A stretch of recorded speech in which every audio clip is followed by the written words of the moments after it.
The following contains naughty words like boobs, bottom, and kumquat. This program is for mature and immature audiences. Listener discretion advised.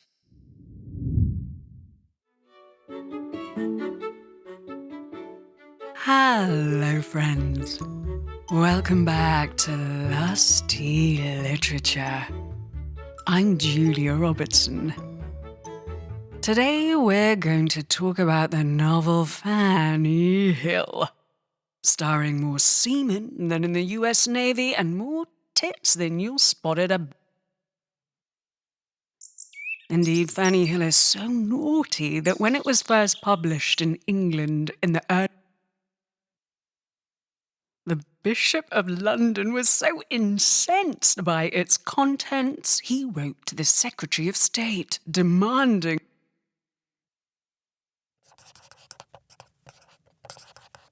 "Stop the progress of this vile book, which is an open insult upon religion and good manners, and a reproach to the honour of government and the law of country."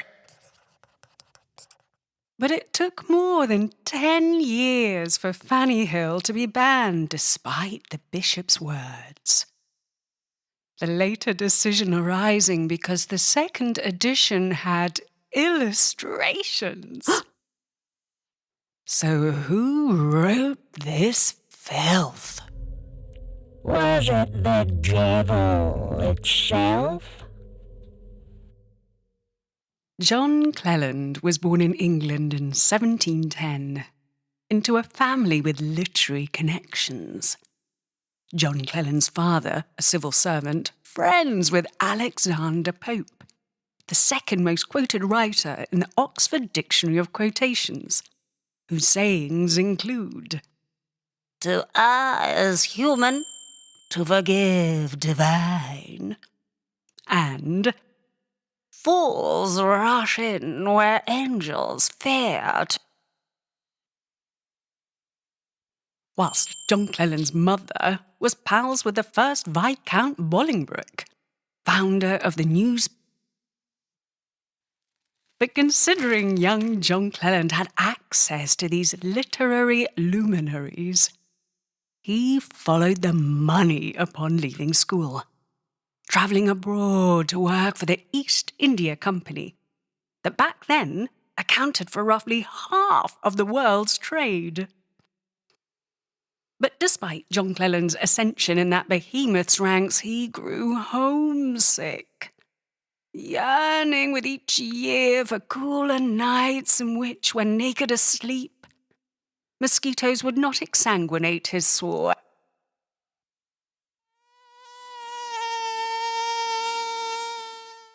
After more than a decade away, John Cleland came home. But his joy was short-lived. His father dying soon after his return, leaving Cleland saddled with the family debt.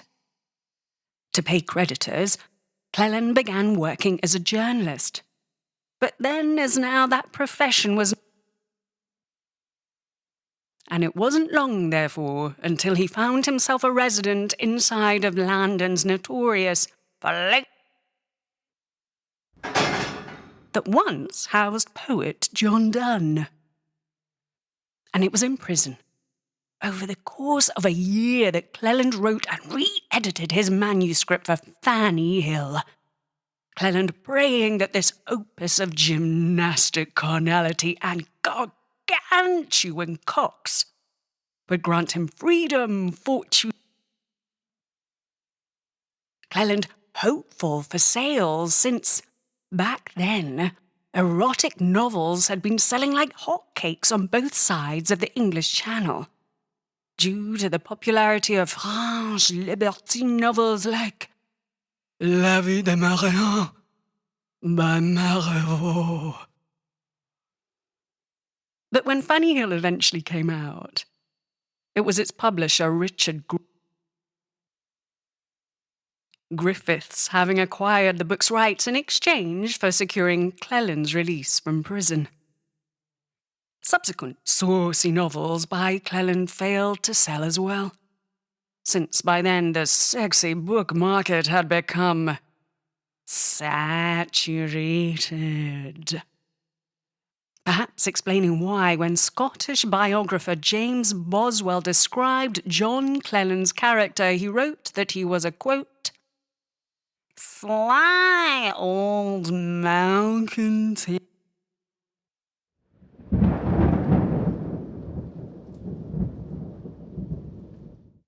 Before you hear an excerpt from Fanny Hill, here are 3 tidbits.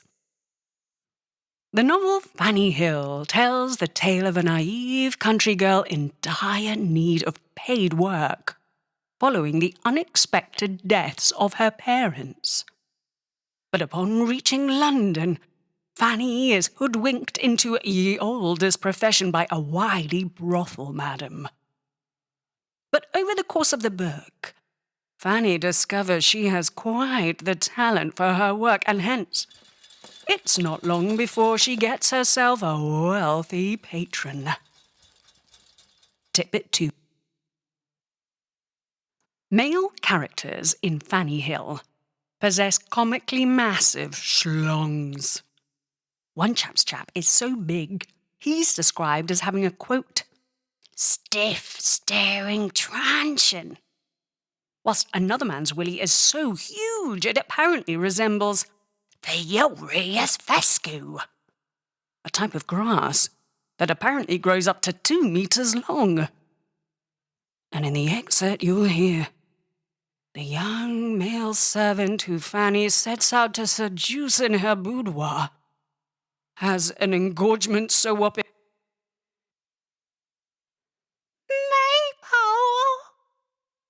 that if flesh would terrify it.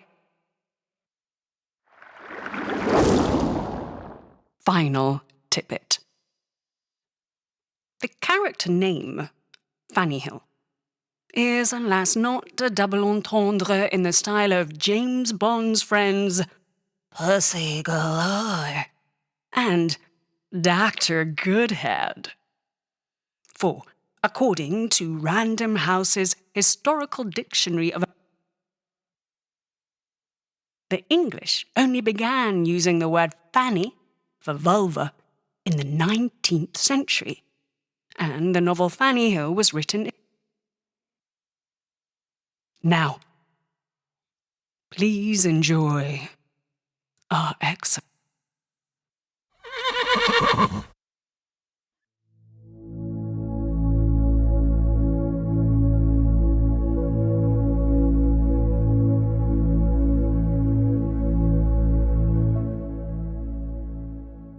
I bid him come toward me and give me his letter, at the same time throwing down carelessly a book I had in my hands.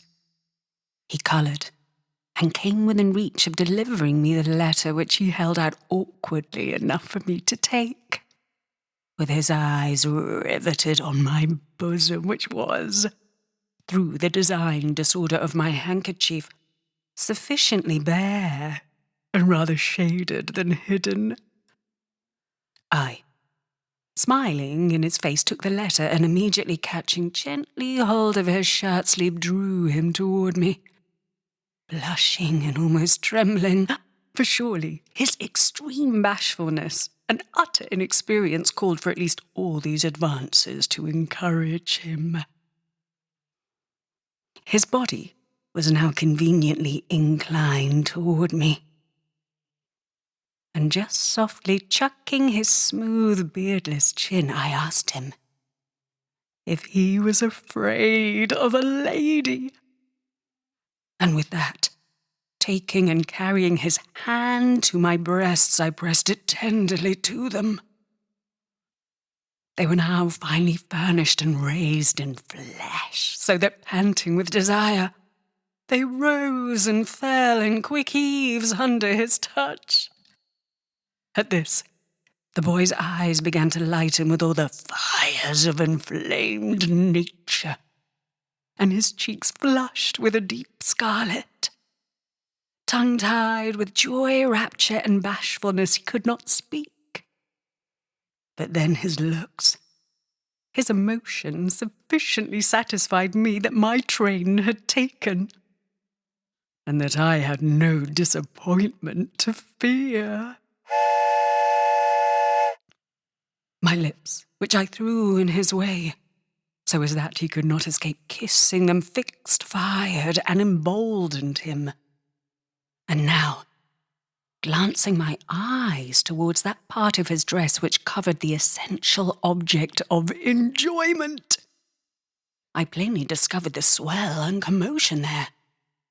And as I was now too far advanced to stop in so fair a way, and was indeed no longer able to contain myself or wait the slower progress of his maiden bashfulness, for such it seemed, and really was, I stole my hand upon his thighs, down one of which I could both see and feel a stiff, hard body, confined by his breeches that my fingers could discover no end to.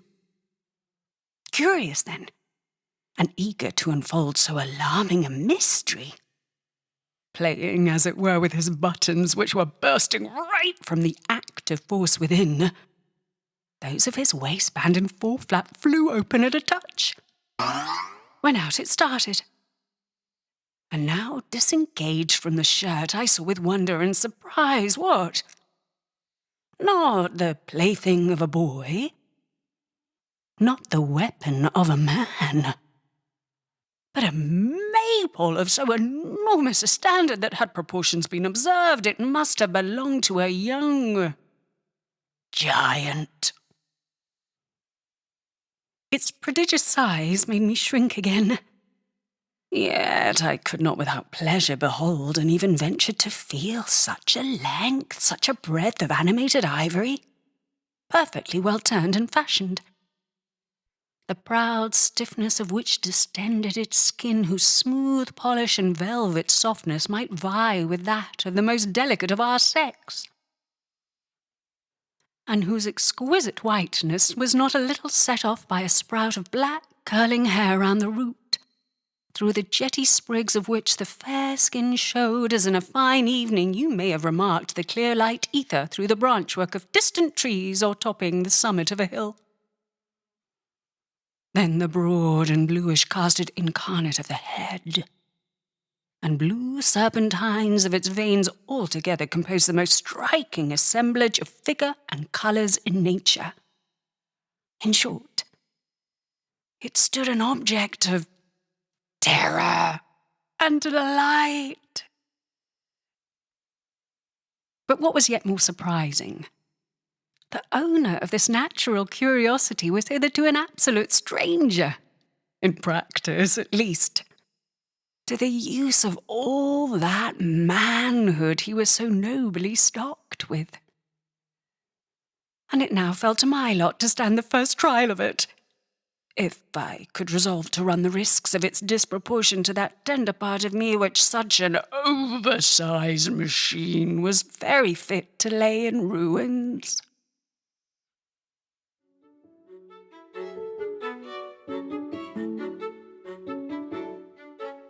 Thank you for listening to today's lusty literature. Next time, we're going to talk about Edith Wharton, winner of the Pulitzer Prize for Literature for her novel, The Age of Innocence.